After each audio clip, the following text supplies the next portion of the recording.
Page 48, Winter Wonderland. I'm going to go through my routine here for learning a new piece of music. I see it's 3 pages long. I like to know basically how long it is.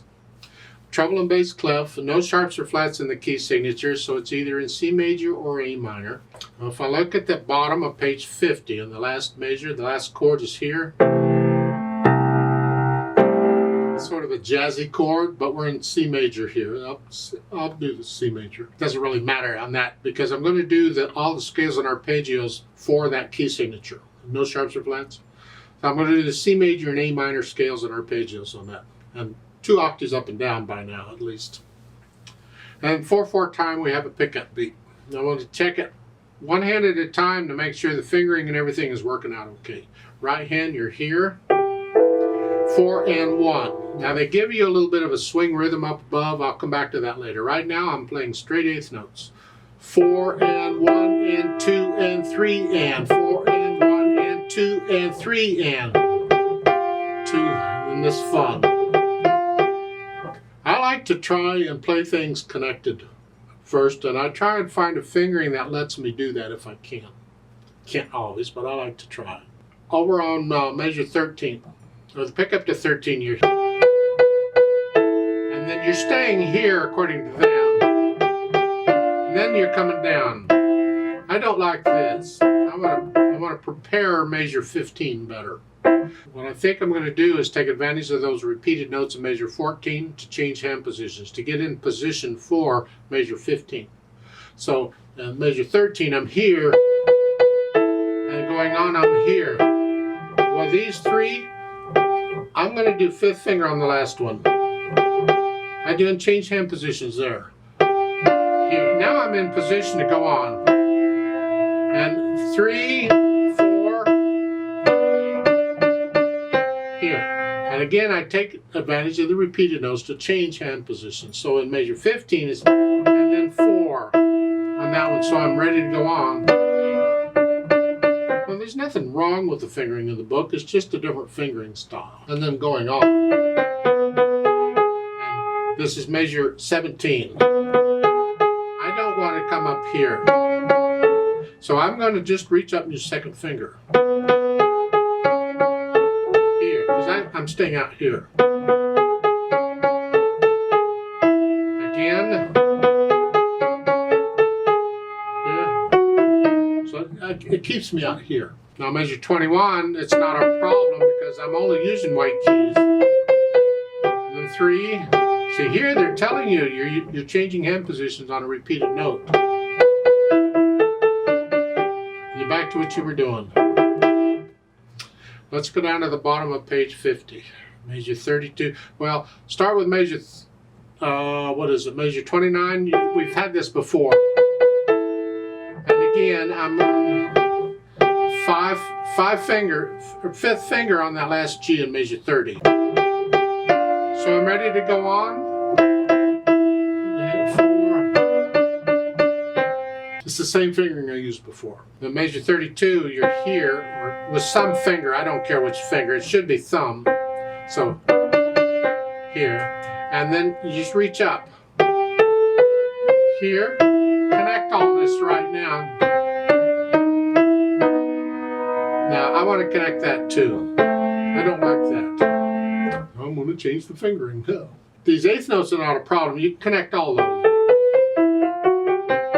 But I want to use 5th finger on that one for that last 8th note. And then I can do 2, 4, and 1, 3. I connect them. So I want 5th finger on that. And the last measure of the page, I want 5th finger. Left hand, well, let's see. We got these 7th chords. You're supposed to sound like it's the jazzy style. Jazz uses a lot of 7th chord. See, it would be an octave, but it's 1 less. That makes it a 7th. And you're doing this all the way through. That's fine. I do 1 and 3 there, or 3 and 1. And measure 5. If I do a 3, I can do a 4, 1. That's fine. Now, here we gotta watch it. I get this. This throws me. This is measure 6. And then we got these 2 notes together and one of them is flat. The question is which one? That's where I have to, where is the flat sign? Does the line go through the middle of it?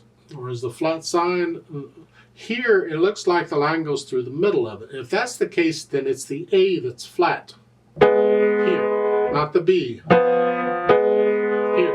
And then I get those wrong. I usually pick the wrong one. But it's the A flat B. And then down in here, measure 2 and 3 on that measure 8. Then you do it again. Let's go down to measure 17. They're saying 1, 2, 2, 1 here. I'm going to do a 3, 2, and then here. If your hand's big enough. So I can connect these. And then reach down 4.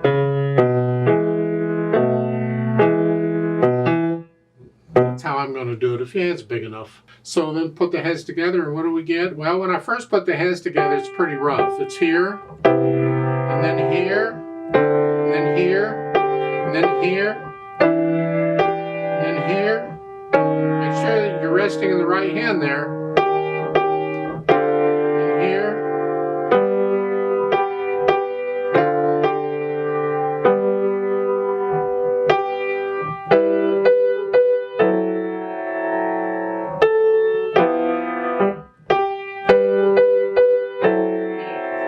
Don't worry about it, what it sounds like. It's jazzy.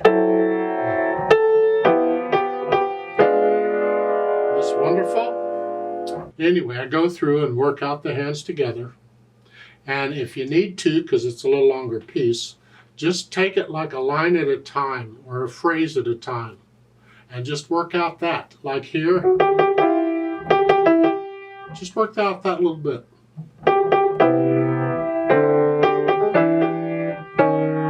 Then do the next one.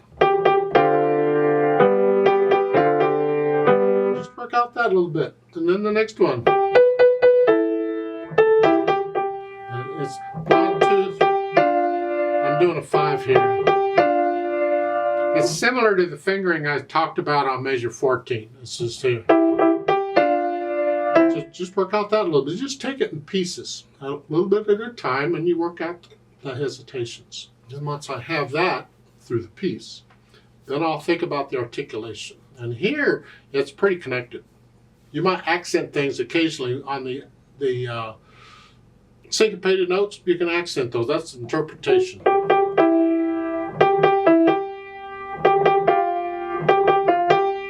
And once I have an idea of the articulation, I'll think about the dynamics. MF is mezzo forte, and that's the melody. Everything else should be in the background.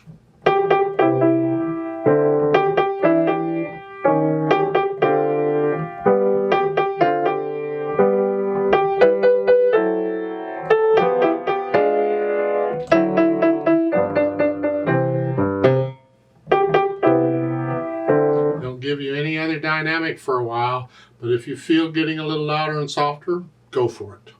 When you get to the pickup to measure 17, you're coming down. The left hand's very soft.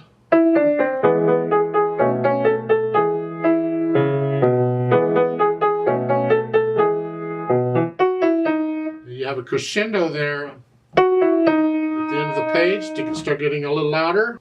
That's because measure 21 is a little louder.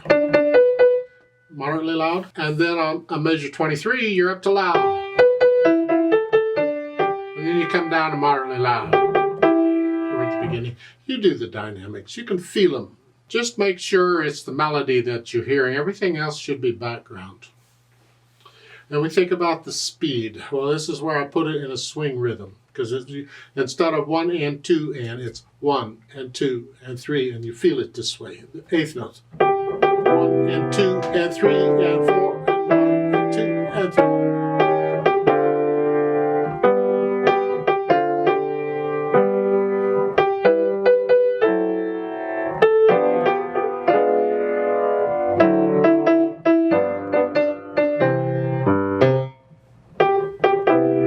And 2 all throughout the whole thing. Not fast or slow, just kind of a nice leisurely pace. Now they've added pedal, which is nice because we like to have some pedal. We want the overtones, and we want to connect things. Can't connect this too well. We need pedal to help us out. It's overlapping pedal throughout, and you can pretty much pedal it like it is, but don't pedal anything that isn't marked pedal, because we do want to hear staccatos and things. So at the beginning, push the pedal after the notes, change it after the notes.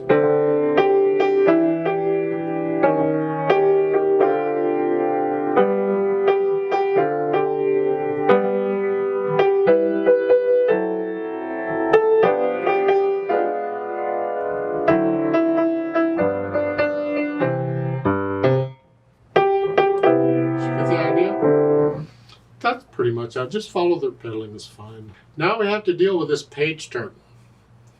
Because if you're going to play it for people, you play it for yourself, it doesn't matter. If you play it for people, you need to have a steady beat throughout. Don't stop the music to turn the page and then take off again. It just, please don't. We need to find a way to make the page turn without messing up the beat. Well, if there's somebody there to turn the page for you, do it. Actually, the first choice is always memorize all or part of the music. At least memorize page 50. Otherwise, really memorize the whole thing, but you got to figure out a way to get the page turned if there's nobody to turn it for you. And this is where we have to look it over. Is there a time near the page turn where one hand isn't doing anything? If so, you're going to turn the page there, and you may have to memorize a measure or two. That's fine, in order to do that. Well, there is no place on page 49, and there is no place really on page 50. Both hands are kind of busy. Well, in that case, we have to leave out notes. We don't want to leave out notes, but sometimes you have to. Well, you can't leave out melody notes. We got to have them. So what do?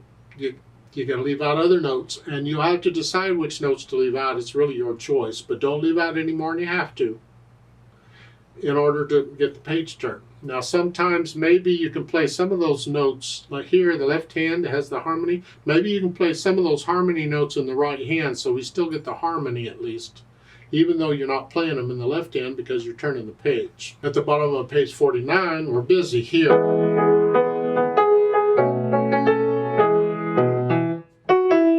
Here, maybe when you do that, just go ahead and turn the page here. You have to memorize the next measure, so top page 50 to keep good. But maybe you can play some of these harmony notes in the right hand. Maybe play the B. You have to change the fingering. Here. And then here. I can play the top note in the right hand. At least I get some harmony, and that gives the left hand time to turn the page. Until the left hand can come back in. They're just suggestions. You have to figure it out. We do practice page turns in music.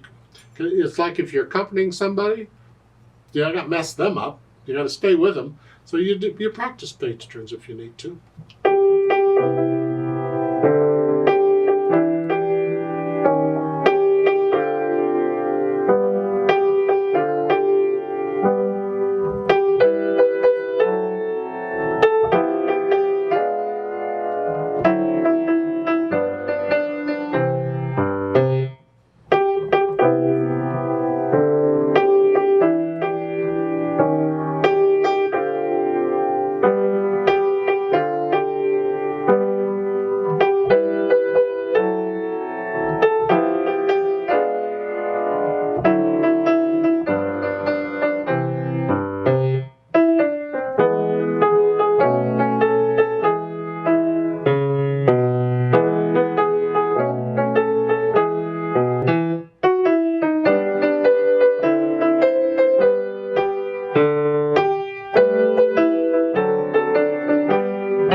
About pedaling here at the beginning on page 48.